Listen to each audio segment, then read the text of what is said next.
വെറുതെ നനക്കാന്നല്ലാതെ ആ പന്നിയാൾ ഇറങ്ങിയിട്ട് ഫുള്ള് കുത്തി നാസാക്കല്ലേ.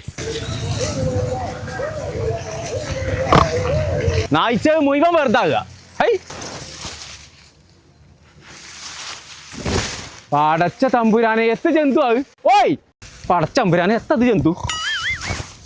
ഇവിടല്ലേ ആ കുന്തം ഇവിടല്ലേ? ആരാണ് ഇത്? മല കയറി മാണിക്കും. എന്നിട്ട് എന്താ മലയിന്നൊക്കെ ഇറങ്ങിക്കോളൂ നാട്ടിക്ക്? എന്നോട് എല്ലാ മൃഗം പോയി. മൃഗങ്ങൾ പോകേ അന്നപ്പടെ നിന്നാലേ നാട്ടുകാർ മുള്ളമ്പന്നിയാണ് ഇറങ്ങണത്. തച്ചുല്ലോ ബാ ഇവിടെ എന്നാ ഞാൻ എന്റെ പ്രശ്നം എന്താന്ന് പറഞ്ഞ. എന്നോട് മൃഗങ്ങൾ കുടുംബങ്ങളിലൊക്കെ പോയി. മൃഗങ്ങളാ എന്റെ കുടുംബം? ആമാ ഒരു മനൂസ അപാറ കൊണ്ടുപോയി. മനസ്സാതെ കൊണ്ടുപോയിക്കേ നിന്റെ മാതിരി ഒരു മണാസ ആ മനസ്സം വന്ന് കൊണ്ടുപോയിന്നോ? എന്റെ സാധനങ്ങളെ ഞാൻ കണ്ടക്കണു കൂട്ടിലാണ് ഇട്ടക്കണ്ടേ. കൂട്ടിനുള്ള നീ പാത്തിയോ? പാത്തി നീ ശരിക്ക് പാത്തിയോ? ശരിക്ക് പാത്തി കുറച്ച് കണ്ണാള് പാത്തിയോ?